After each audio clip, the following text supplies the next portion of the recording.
من يهد الله فلا مضل له ومن يضلله فلن تجد له وليا مرشدا ونشهد أن لا إله إلا الله ونشهد أن محمدا عبده ورسوله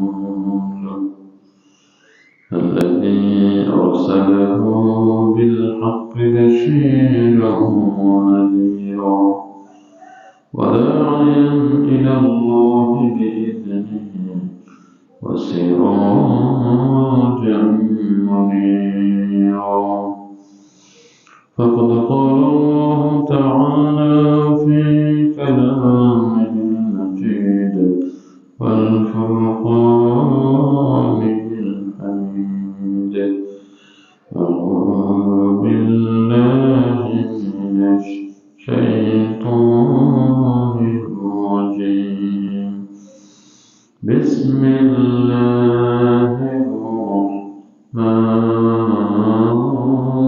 الرحيم ولا تأكلوا أموالكم بينكم بالباطل وتدلوا بها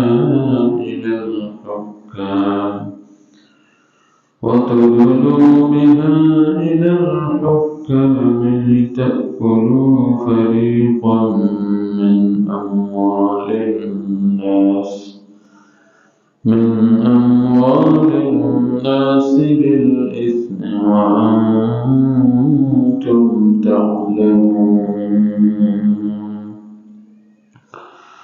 وقال الله تعالى في شأن حبيبه أمرا وخيرا إن الله وملائكته يصلون على النبي يا أيها الذين آمنوا صلوا عليه وسلموا تسليما اللهم صل على سيدنا مولانا محمد وعلى آله سيدنا مولانا محمد بلغ العلا بكماله كشف الدجى بجماله حسنت جميع صالحه صلوا عليه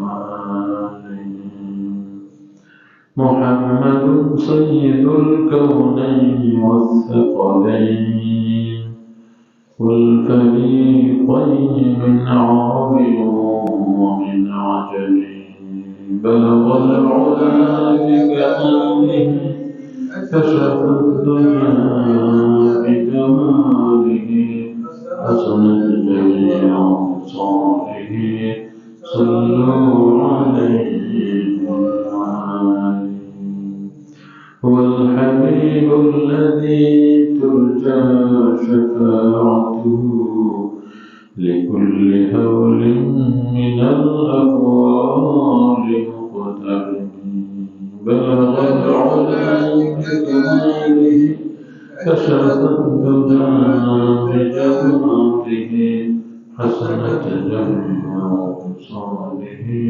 صلوا عليه وآله سبحانك لا علم لنا إلا ما علمتنا إنك أنت العليم الحكيم رب اشرح لي صدري ويسر لي أمري واحلل عقدة من لساني يفقهوا قولي. معزز المحترم حضرات المسلمين الكرام السلام عليكم ورحمة الله وبركاته.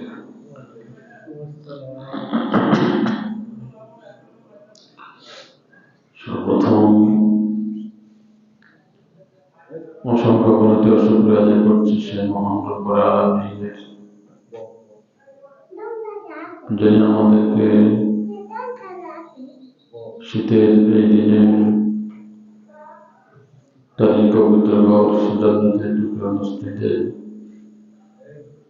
যথাসময়ে উপস্থিত হয়ে দিনে কিছু আলোচনা করার এবং শোনার সে তৌফিক দান করেছেন। এজন্য সে মালিকের দরবারে উন্নত মস্তচিত্তে শুকরিয়া আদায় করছি, আলহামদুলিল্লাহ। দুরূদ সালাম করছি সাইয়্যিদুল মুরসালিন রাহমাতুল লিল আলামিন খাতামুন নবিয়্যিন মুহাম্মদুর রাসূলুল্লাহ সাল্লাল্লাহু আলাইহি ওয়াসাল্লামের প্রতি, যিনি মদিনায় একটি ইসলামী রাষ্ট্র প্রতিষ্ঠা করেছেন। সেই ইসলামী রাষ্ট্রের মডেল আমাদেরকে দিয়ে গেছেন, যাতে আমরা তারই অনুসরণে, তারই ইত্তেবায়ে রাসূল হিসাবে আমরা ইসলামী রাষ্ট্র দেশে দেশে যাতে প্রতিষ্ঠা করতে পারি। সৃষ্টির শুরু থেকে পর্যন্ত আল্লাহর দ্বীনকে বুলন্দ করার জন্য, আল্লাহর কালিমাকে প্রতিষ্ঠা করার জন্য যাদের জীবন দিয়েছেন, প্রত্যেকের শাহাদাতের সর্বোচ্চ মর্যাদা কামনা করছে। মুহতারাম হাজিরিন, আল্লাহ রাব্বুল আলামিন আমাদেরকে এই পৃথিবীতে পাঠিয়েছেন এবং উম্মতে মুহাম্মাদী হিসাবে এই শেষ পর্যায়ে পাঠিয়েছেন। কোনো অ্যাপ্লিকেশন ছাড়াই আল্লাহ রাব্বুল আলামিন আমাদেরকে দয়া করে, মায়া করে এই পৃথিবীতে আর সকল মাখলুকাত হিসেবে পাঠিয়েছেন। তারই ইবাদত করার জন্য, তাকে রব হিসেবে মানার জন্য, আমার ব্যক্তিগত জীবনের জন্য, আমার সামাজিক জীবনের জন্য, আমার রাষ্ট্রীয় জীবনের রব, আমার আন্তর্জাতিক জীবনের রব হচ্ছেন সে মহান রব্বুল আলামিন, যিনি আমাদেরকে সৃষ্টি করেছেন। আল্লাহ রাব্বুল আলামিন এই দুনিয়ার জীবনে আমাদেরকে অনেকগুলি আদেশ, অনেকগুলি নিষেধ করেছেন, অনেকগুলি আইন দিয়েছেন। আল্লাহ সে আইনকে আমাদেরকে অনুসরণ করতে হবে। আল্লাহ রাব্বুল আলামিন বলেছেন, ইন্নাস সালাতা কানাত আলাল মুমিনিনা কিতাবাম মাওকুতা, নিশ্চয় নামাজ মুমিনদের উপর ফরজ, একটি নির্দিষ্ট সময়ের সাথে সম্পৃক্ত করে।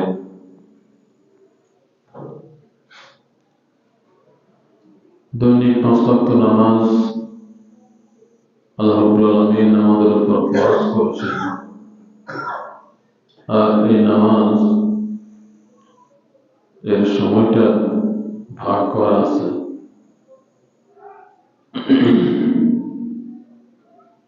আমার আপনার মন মতো এক ওয়াক্তের নামাজের সময় আরেক ওয়াক্ত পড়া, এটা মন মতো মানলে হবে না। ফজর নামাজের ফরজ 2 রাকাত, সওয়াবের নিয়তে আরো একটা পড়া করবেন, হবে না। আল্লাহ রাব্বুল আলামিন ঠিক যে নামাজকে যেভাবে ফরজ করেছেন, যত রাকাত সেই তত রাকাতই পড়তে হবে। সুস্পষ্ট বিধান আল্লাহ রাব্বুল আলামিন আমাদেরকে দিয়েছেন। ইবাদতের ক্ষেত্রে, মুআমালাতের ক্ষেত্রে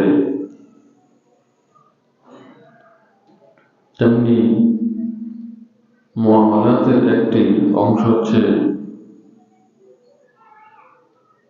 সম্পদ অর্জন করা এবং সম্পদ ব্যয় করা।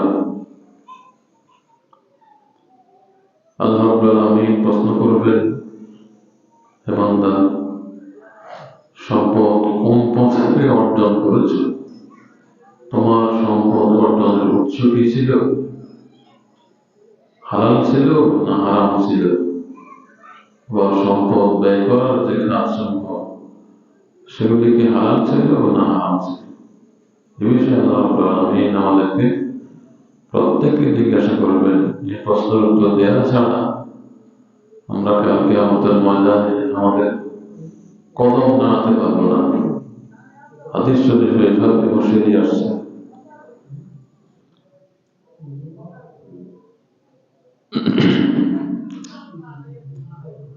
আল্লাহ রাব্বুল আলামিন কালাম পাকের সূরা বাকারার 188 নম্বর আয়াতে তিনি সাবধান করে দিয়েছেন আমাদেরকে যে একে অপরের সম্পদ অন্যায়ভাবে ভক্ষণ করো না। আল্লাহ বলছেন, ওয়ালা তাকুলু আমওয়ালাকুম বাইনাকুম বিল বাতিল, তোমরা অন্যায়ভাবে একে অপরের সম্পদ ভক্ষণ করো না। ওয়াতুদলু বিহা ইলাল হুক্কাম লিতাকুলু ফারিকাম من أموال الناس بالإثم وأنتم تعلمون। তোমরা জেনে শুনে হাকিমের কাছে, বিচারকের কাছে গিয়ে একথা বলো না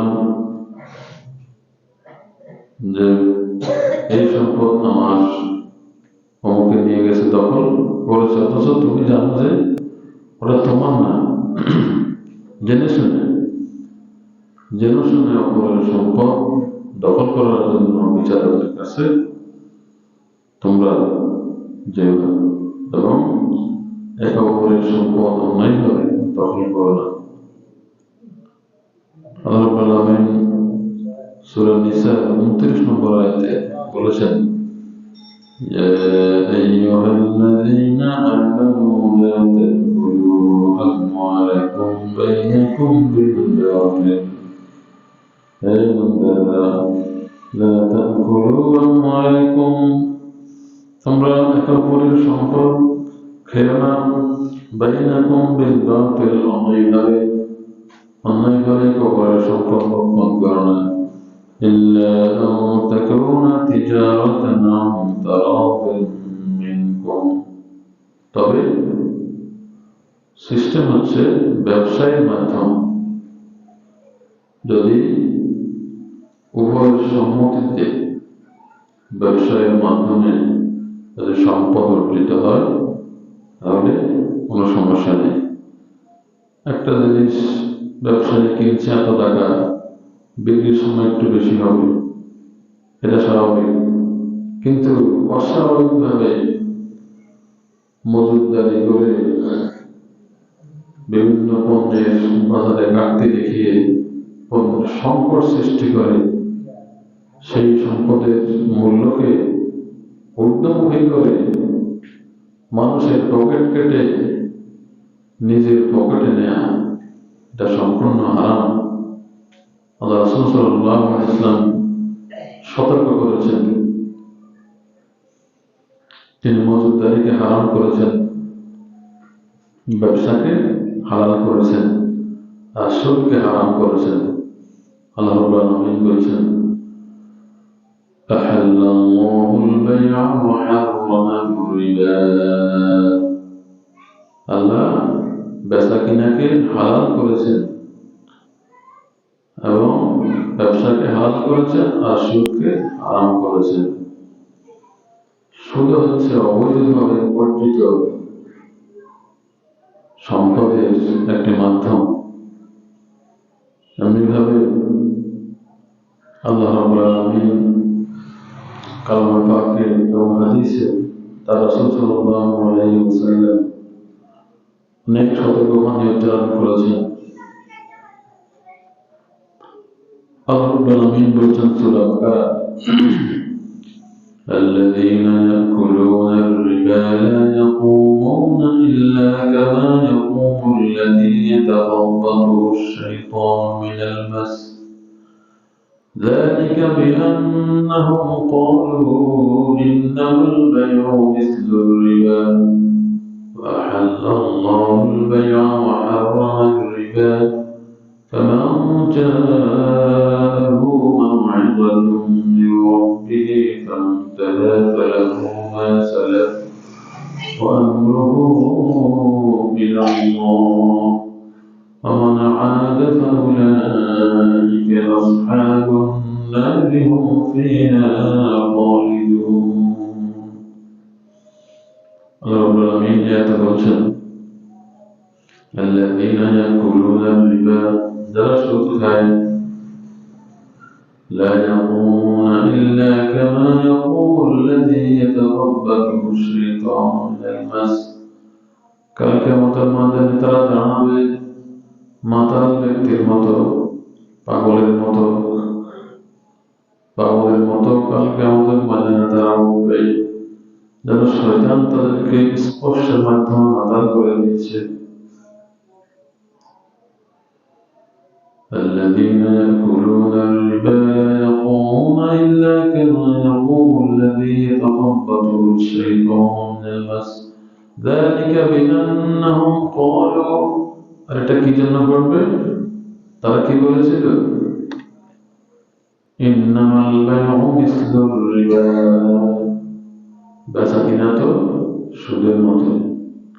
তারা আল্লাহ রাব্বুল আলামিনের হালাল থাকে, হালাল নিয়মকে তারা হারামের সাথে সমান করে ফেলেছে। অথচ আল্লাহ রাব্বুল আলামিন বলেছেন যে বেচা কিনা হালাল, সুদ হচ্ছে হারাম। আর তারা কি বললো? ইন্নামাল বাইউ মিসলুর রিবা, যে সুদটা তো বেচা কিনার মতোই, সুদের মাধ্যমে বাড়তি টাকা আসে, বেচা কিনার মাধ্যমে বাড়তি টাকা আসে। নাউযুবিল্লাহ। সুদ হবে যখন মুদ্রার বিনিময়ে মুদ্রার লেনদেন হবে, টাকার বিনিময়ে টাকা, ডলারের বিনিময়ে ডলার, রেলের বিনিময়ে রেল বিনিময় হবে, তখন হবে সুদ। সুতরাং এই সুদ থেকে আমাদেরকে বিরত থাকতে হবে যদি আমাদের ইবাদত আল্লাহ রাব্বুল আলামিনের দরবারে কবুল করাতে হয়। যেহেতু রাসূলুল্লাহ সাল্লাল্লাহু আলাইহি ওয়াসাল্লাম বলেছেন, মা মিন লাহমিন নাবাতা মিন সুহতিন ফান্নারু আওলা বিহি, মানুষের শরীরে যে গোশতের টুকরা হারাম থেকে উৎপন্ন হয়েছে, সেই গোশতের টুকরার জন্য জাহান্নামই হচ্ছে সর্বশ্রেষ্ঠ স্থান, তার উপযুক্ত স্থান হচ্ছে জাহান্নাম। নাউযুবিল্লাহ। সুতরাং এই সমস্ত দিক বিবেচনায় আমাদেরকে আমাদের অবৈধ যে সমস্ত আয় রয়েছে এগুলি থেকে বিরত থাকতে হবে। আল্লাহ রাব্বুল আলামিন তার রাসূলের মাধ্যমে আমাদেরকে জানিয়েছেন। রাসূল সাল্লাল্লাহু আলাইহি ওয়াসাল্লাম বলেছেন, মান ইক্তাতা হাক্কা ইমরিইন মুসলিমিন বিয়ামিনিহি ফাকাদ আওজাবাহু আল্লাহুন নার, যে ব্যক্তি শপথ সহকারে অন্য মানুষের হক সে কি করলো? নিজের পকেটে নিয়ে আসলো, শপথ সহকারে শপথ করছে যে হ্যাঁ এটা আমার, কসম করে বলছে, নাউযুবিল্লাহ। অথচ সে জানে এটা তার না। ব্যবসায়ী কসম করে বলতেছে যে আল্লাহর কসম, এই দাম আমি কিনছি এত টাকা করি, এখন আমাদের এত টাকা দিতে পারি, এই ধরনের কসম করা মিথ্যা শপথ। অথচ সে জানে যে দামটা আরো কম। একবার ইমাম আবু হানিফা রাহমাতুল্লাহ আলাইহি, যিনি আমাদের মাযহাবের ইমাম, নোমান বিন সাবিত, তিনি তার একটা ঘটনা হয়েছে তার জীবনের। একদিন একজন বিক্রেতা তার কাছে আসলেন একটা কাপড় নিয়ে, এক খণ্ড কাপড় নিয়ে। ইমাম আবু হানিফা রাহমাতুল্লাহ আলাইহি কাপড়ের ব্যবসা করতেন। আসার পরে যে ব্যক্তি কাপড়ের টুকরাটা বিক্রি করবে সে যে দাম চাইতেছে, কিন্তু মার্কেটে ওই কাপড়ের দাম এর চেয়ে আর একটু বেশি আছে, যেটা ইমাম আবু হানিফা রাহমাতুল্লাহ আলাইহি জানেন। তো জানার পরে ইমাম আবু হানিফা রাহমাতুল্লাহ আলাইহি তাকে বললেন যে তুমি যে কাপড়ের টুকরাটা আমার কাছে এত টাকা দাম চাচ্ছ, এর দাম তো আরো বেশি গেছে, এত আছে। মানুষের সততা দেখেন, মাযহাবের ইমাম এমনি হয় না। তখন তিনি তাকে যেই দাম, সঠিক যে মূল্য, সেই মূল্য পরিশোধ করেছেন। আল্লাহু আকবার। তাহলে ব্যবসায়ীদের ব্যবসা পেশাটা অনেক সম্মানের পেশা। التاجر الصدوق الأمين مع النبيين والصديقين والشهداء। একজন সত্যবাদী, as-saduq সত্যবাদী, আল-আমিন বিশ্বস্ত। একজন সত্যবাদী এবং বিশ্বস্ত ব্যবসায়ীর জায়গা হবে কোথায়? মা নবীন, নবীদের সাথে আসর হবে, ওয়াসিদ্দিকিন, সিদ্দিকিনদের সাথে, শুহাদা, শহীদদের সাথে। সুবহানাল্লাহ, সবাই বলি সুবহানাল্লাহ। তাহলে আমরা যারাই ব্যবসা করবো এই মূলনীতিগুলি আমরা ফলো করব। যেই পণ্যের মার্কেট প্রাইস, মার্কেট ভ্যালু যত, বাজার মূল্য যত, আমরা সেভাবে ব্যবসা করব। দেখা গেছে একটা জিনিসের মূল্য সে কিনছে কত দিয়ে, 500 টাকা দিয়ে, কিন্তু দাম চাইতেছে 1500 টাকা। এটা তো রীতিমতো মুরগি জবাইয়ের মতো হয়ে গেছে, তাকে জবাই করে ফেলছে। এইভাবে এই ধরনের ব্যবসা করা এটা হচ্ছে হারাম। সুতরাং নির্ধারিত ক্রয়মূল্য থেকে যতটুকু ব্যবসা করলে আপনার দোকান ভাড়া, দোকানদারি খরচ, কর্মচারীর খরচ সব মিলিয়ে মোটামুটি থাকে, এই ধরনের ব্যবসা করতে হবে। কিন্তু একবার বেশি বিকার হয়ে গেলে এটা হারামের পর্যায়ে চলে যাবে। এই বিষয়টা আমাদেরকে বুঝতে হবে। আর যদি কেউ এই ধরনের করে, হাদিসের পরের অংশ, ওয়াহাররামা আলাইহিল জান্নাহ, তার জন্য জান্নাত হারাম হয়ে যায়। সবাই নাউযুবিল্লাহ। তাহলে যদি কেউ কসম সহকারে শপথ করে, কসম করে অপর ভাইয়ের সম্পদকে নিজের কাছে কুক্ষিগত করে, তাহলে তার উপর জাহান্নাম ওয়াজিব, জান্নাত হারাম হয়ে যাবে। অতঃপর লোকটি রাসূল সাল্লাল্লাহু আলাইহি ওয়াসাল্লামকে বললেন, ওয়াইন কানা শাইআন ইয়াসীরান ইয়া রাসূলুল্লাহ, যদি এই বিষয়টা একটা সামান্য বিষয়ের ক্ষেত্রে হয়, সামান্য একটা পণ্যের ক্ষেত্রেও যদি হয়, قال وإن كان قضيبا من أراك, তখন রাসূল সাল্লাল্লাহু আলাইহি ওয়াসাল্লাম বললেন, এটা যদি আরাক গাছের একটা ডালের ক্ষেত্রে হয়, তখন আরাক গাছ বেশি ছিল, মানুষ চিনত। একটা গাছের ডালের ক্ষেত্রে যদি হয় যে শপথ সহকারে অপরের কাছে যে জানে না, সারাই করে এর কাছ থেকে বেশি করে দাম হাঁকায় নিয়ে গেছে, তাহলে এজন্য এই শাস্তি, তার জান্নাত তার জন্য হারাম, জাহান্নাম ওয়াজিব। নাউযুবিল্লাহ মিন যালিক। قال صلى الله عليه وسلم من أخذ شبرا من الأرض ظلما فإنه يطوقه يوم القيامة من 7 أراضين। রাসূল সাল্লাল্লাহু আলাইহি ওয়াসাল্লাম বলেছেন, মান আখাযা শিবরান, যে ব্যক্তি জমিনের এক গজ জমি বা এক হাত জমি কি করছে, নিয়ে গেছে অন্যায়ভাবে অপরের কাছ থেকে।